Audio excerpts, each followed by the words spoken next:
this article, I'm going to criticize this article for the writing first and then address the problem. The final sentence in the article states the author's point clearly. So while the internet has been generally a wonderful addition to our lives, it has created some problems too. Okay? So mostly good, some bad. Opening sentence.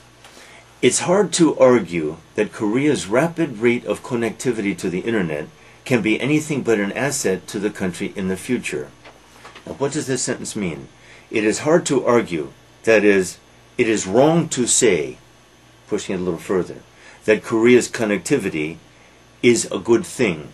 In other words, Korea's connectivity is mostly a bad thing. The author got caught in his own words. It is hard to argue that, forgot that, and then made the statement that he really means.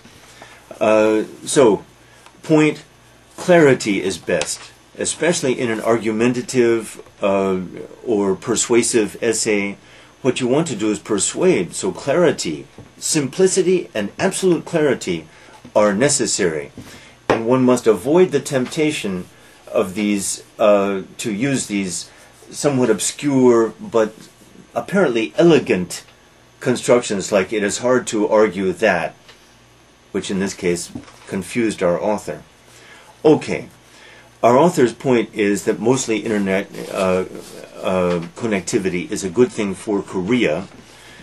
He points out that the government actually, this was a planned, what shall I say, a planned phenomenon by the Korean government to connect Korea.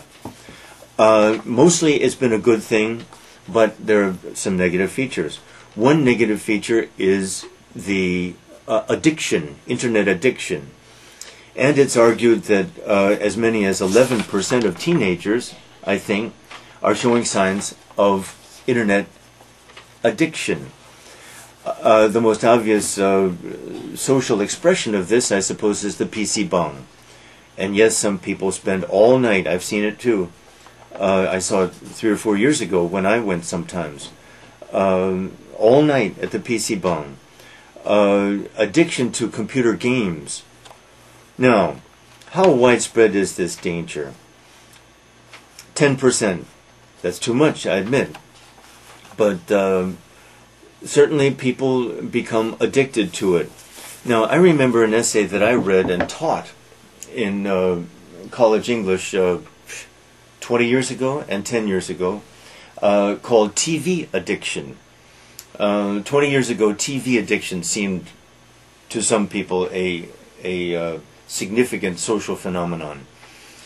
Now, let's discuss addiction. Addiction means dependence. Addiction means dependence. That is, I depend on it to feel good, to feel like I'm in my normal, to feel good about being alive. I depend on TV viewing, or I depend on computer games or PC bang activities or internet. This dependency is what constitutes addiction. And certainly it's possible to be addicted, and there are people who are addicted. Now, what creates this dependency? Probably negative feelings about other aspects of my life. That is, I seek shelter in TV absorption. I seek shelter in computer activity from other aspects of my life. I don't feel good about school. I don't feel good about friendships. I don't feel good about the future. I don't feel good about normal activities. I also don't even feel good about drinking or something like that, though of course alcohol is yet another addiction, a dependency when one doesn't feel good about other aspects of one's life. The addict has to recognize this about himself. This is where alcohol addiction begins, that is, in the open, frank, candid acknowledgement that one is an alcoholic.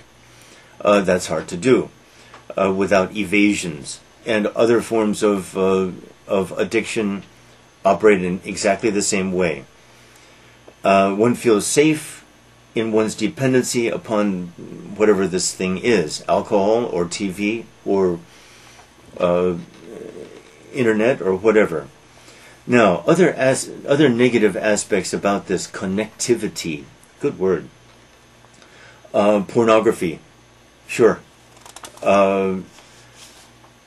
even child pornography is mentioned, and then a suicide website, and then a weapons website. These are negative features of this connectivity. I think mostly people overreact when some 13-year-old jumps off a balcony and kills himself because he consulted the suicide website. Of course, what we're into here is freedom of speech, freedom of the press, because the freedom to set up websites for almost anything, these freedoms are covered by freedom of the press. And when governments intervene and prevent things like this, the world becomes a little more less dangerous or more dangerous. Well, this is the real debate. This is the real debate. The real debate is about freedom. The real debate is about government control or freedom. Generally, American society has chosen freedom. American society, here I'm digressing, but I'm not, because I think this is the heart of the issue. The American experiment, because that's what America is, an experiment. The American experiment has decided that freedom is better than control. And I think rightly has decided that we should control only in very serious situations. And we often violate this principle. Like 100 years ago, a little less, 90 years ago, we decided that alcohol was a bad thing, and so we passed an amendment to our Constitution outlawing alcohol. That was reversed within 15 years, and everyone admits that the whole thing was a failure. Freedom to drink is better than governments preventing people from drinking. On other issues, government has stepped in, and rightfully so. Most people agree. For example, child pornography, intolerable, intolerable. But governments must intervene very cautiously. Very often, government intervention produces more harm than the wrong itself. And freedom is such an important principle. The evolution of Korean society during my 12.5 years here has been a fascinating thing, because I've watched the liberalization, westernization and liberalization of your culture. That's what has happened. That is what is still happening in Korea. And the connectivity is simply another manifestation of that general principle. Your society has recognized or has joined this experiment, I would say, the underlying principle of which is that freedom is better than control. Largely, it goes back. The reason for that largely goes back to that Latin saying that I used an hour ago: "Quis custodiet custodes?" Who will watch over the so-called police? When you start policing the net, who's going to watch the police who police the net? Who will assure that control is not a worse evil than that which we want controlled? That's the reason why, and I think most of the world agrees with this now. More and more, the world agrees with this. Police intervention and monitoring must be exercised. A lot of caution must be exercised in this.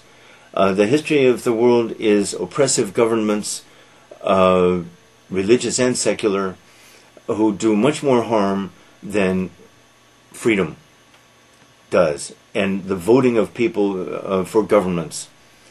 Anyway, I think that's true, and I think most people agree, and I think most Koreans agree too. Thank you.